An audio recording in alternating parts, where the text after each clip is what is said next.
Salah satu isu yang mendapat perhatian adalah meningkatnya keterlibatan aktor militer dalam jabatan sipil dan menguatnya wacana perluasan peran TNI di luar fungsi pertahanan. Dalam konteks pikiran Ernesto Laclau, gerakan politik lahir melalui apa yang disebut sebagai empty signifier atau pembentukan suatu simbol yang mampu menyatukan beragam tuntutan sosial yang berbeda ke dalam satu horizon perjuangan.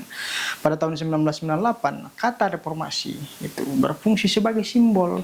Di bawah nama reformasi tersebut, berbagai tuntutan mengenai pemberantasan korupsi, demokratisasi, supremasi hukum, kebebasan sipil, hingga perlawanan terhadap otoritarianisme berhasil dipersatukan menjadi gerakan politik yang memiliki mobilisasi yang luar biasa. Gerakan reformasi 1998 tidak lahir sebagai peristiwa yang berdiri sendiri, melainkan merupakan akumulasi dari krisis multidimensi yang telah berkembang selama masa pemerintahan Orde Baru. Krisis ekonomi Asia pada tahun 1997 menjadi bagian pemicu yang memperlihatkan rapuhnya fondasi ekonomi saat itu. Nilai tukar rupiah yang terdepresiasi secara drastis, banyaknya perusahaan mengalami kebangkrutan, sektor perbankan runtuh, gelombang PHK, menyebabkan meningkatnya angka kemiskinan yang secara signifikan. Namun demikian, dalam beberapa literatur, misalkan dalam buku The Indonesian Economy yang ditulis oleh Hal Hill dan Reorganizing Power in Indonesia yang ditulis oleh Richard Robinson dan kawan-kawan, menyebutkan bahwa krisis ekonomi sebenarnya hanya berfungsi sebagai katalisator bagi persoalan yang lebih mendasar, yaitu ekonomi politik yang dibangun di atas praktik yang kurang tepat atau patronase politik, kedekatan antara penguasa dan kelompok pebisnis tertentu, serta lemahnya akuntabilitas publik. Dengan kata lain, keruntuhan ekonomi tidak semata dipandang sebagai kegagalan pasar semata, tetapi juga sebagai konsekuensi dari tata kelola negara yang tidak demokratis dan syarat akan praktik korupsi, kolusi, dan nepotisme. Di bidang politik, misalnya, rezim Orde Baru ditandai dengan konsentrasi kekuasaan yang sangat besar pada presiden, pembatasan kebebasan sipil, serta dominasi negara terhadap ruang publik.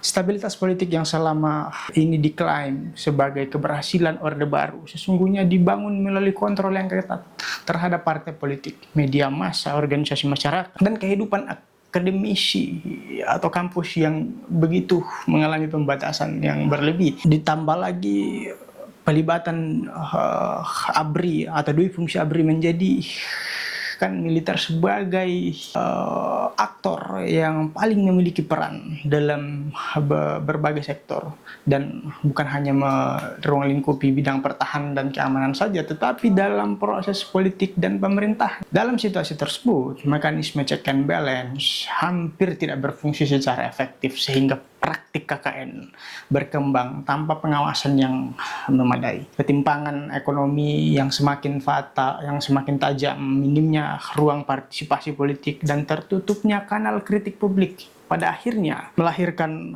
akumulasi ketidakpuasan yang meluas di berbagai lapisan masyarakat. Puncak akumulasi krisis tersebut terlihat melalui gelombang demonstrasi mahasiswa yang berlangsung secara masif di berbagai daerah sepanjang 1998. Dan gerakan mahasiswa tidak hanya menuntut perbaikan ekonomi, Pak, tetapi juga mendorong perubahan fundamental terhadap sistem ekonomi nasional.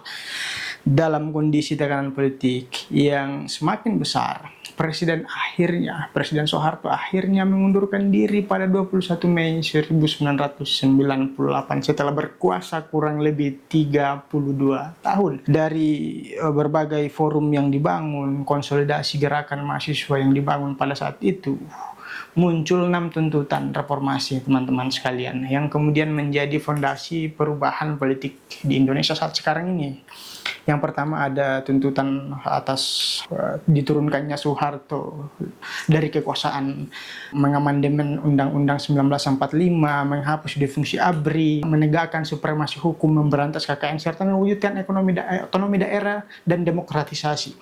Keenam tuntutan tersebut menunjukkan bahwa Reformasi 1998 pada hakikatnya bukan sekedar pergantian rezim semata, melainkan sebuah proyek transformasi politik yang bertujuan untuk negara yang demokratis, akuntabel, berkeadilan. Namun, sayangnya, lebih dari 2 dekade setelah reformasi, pertanyaan mengenai sejauh mana cita-cita dan tuntutan tersebut berhasil diwujudkan masih menjadi perdebatan di kalangan akademisi, di kalangan praktisi, di kalangan pegiat, aktivis, dan semuanya. Lalu bagaimana dengan reformasi saat sekarang ini?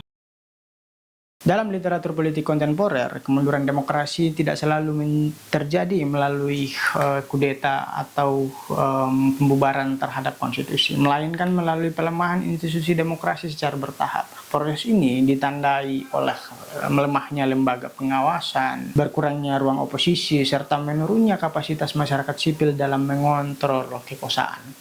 Dalam konteks keindonesiaan kita, teman-teman sekalian, saya mencoba meninjau dari rezim sebelumnya.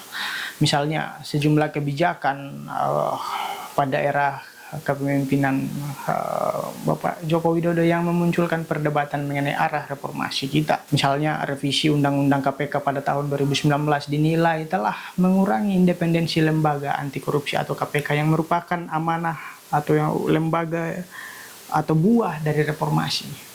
Selain itu, kontroversi tentang putusan Mahkamah Konstitusi, di mana konstitusi kita diobok-obok, di mana dasar undang-undang kita diobok-obok, dihancurkan oleh rezim yang mencoba melanggengkan kekuasaan dengan cara yang tidak benar, memperkuat dugaan kita bahwa mengenai politik dinasti begitu masif di dalam pemerintahan. Bersamaan dengan itu, teman-teman sekalian, muncul kekhawatiran atas penyempitan ruang kritik melalui penggunaan instrumen hukum terhadap aktivis, akademisi, maupun kelompok masyarakat sipil yang mencoba untuk bersuara, yang mencoba untuk menyampaikan pendapat. Perdebatan tersebut berlanjut pada era pemerintahan saat sekarang ini, rezim Bapak Prabowo Gibran. Salah satu isu yang mendapat perhatian adalah meningkatnya keterlibatan aktor militer dalam jabatan sipil dan menguatnya wacana perluasan peran TNI di luar fungsi pertahanan. Fenomena ini tentu berpotensi mengaburkan batas antara ranah sipil dan militer yang menjadi salah satu tuntutan utama reformasi melalui penghapusan dui fungsi ABRI. Berbagai persoalan tersebut memunculkan pertanyaan yang lebih mendasar. Apakah tuntutan reformasi 1998 seperti supremasi hukum, pemberantasan korupsi, demokratisasi, supremasi sipil masih sungguh-sungguh dijalankan sebagai agenda negara atau justru mengalami pelemahan secara bertahap oleh negara itu sendiri? Teman-teman sekalian, pertanyaan ini menjadi penting untuk dijelaskan. Apakah reformasi masih menjadi arus utama perjalanan demokrasi kita, atau sedang menghadapi proses kemunduran yang mengancam substansi cita-cita yang diperjuangkan sejak 1998 lalu? Apa yang dapat kita lakukan sebagai generasi yang secara tidak langsung bersentuhan dengan zaman yang katanya pelik tersebut, teman-teman sekalian? Tentu dalam perspektif yang lebih luas, tantangan terbesar saat ini tentunya bukan hanya mempertahankan prosedur demokrasi seperti pemilu, tetapi juga memastikan bahwa prinsip-prinsip reformasi tetap hidup dalam praktik penyelenggaraan negara. Dan menjaga kualitas demokrasi itu adalah hal yang amat sangat penting dan tidak hanya diukur dari pergantian rezim secara elektoral semata, melainkan juga dari kuatnya mekanisme check and balance, independensi lembaga negara, kebebasan sipil, serta memastikan masyarakat untuk mengawasi kekuasaan tanpa rasa takut. Lalu bagaimana isu-isu reformasi yang muncul di ruang-ruang digital kita saat sekarang ini? Apakah terdapat peluang untuk kembali melakukan gerakan yang menyerupai gerakan 1998?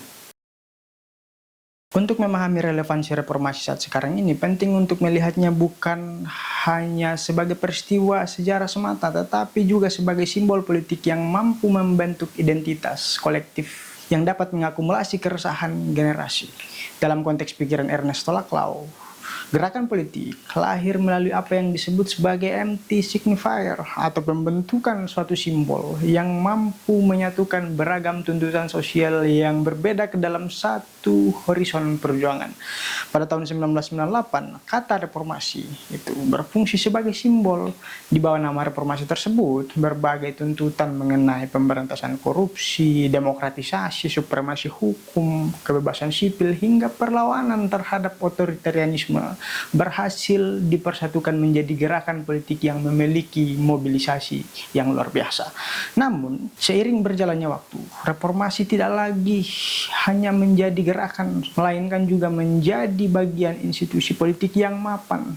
Dalam konteks tersebut, muncul pertanyaan mendasar, apakah reformasi masih mampu berfungsi sebagai simbol pemersatu bagi generasi saat sekarang ini? Atau diperlukan imajinasi baru, atau imajinasi politik yang baru, atau empty signifier yang baru, yang mampu mengartikulasikan persoalan-persoalan saat sekarang ini?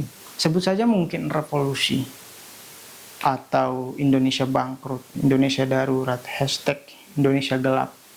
Sayangnya sampai saat sekarang ini belum ada satupun simbol selain reformasi yang terjadi 1998 yang mampu memberikan pengaruh yang signifikan. Misalkan reformasi di korupsi tahun 2019 dan beberapa teger-teger yang pernah terjadi di beberapa tahun belakangan sepenuhnya belum dapat mengakumulasi persoalan dan menyatukan berbagai perspektif dan keresahan.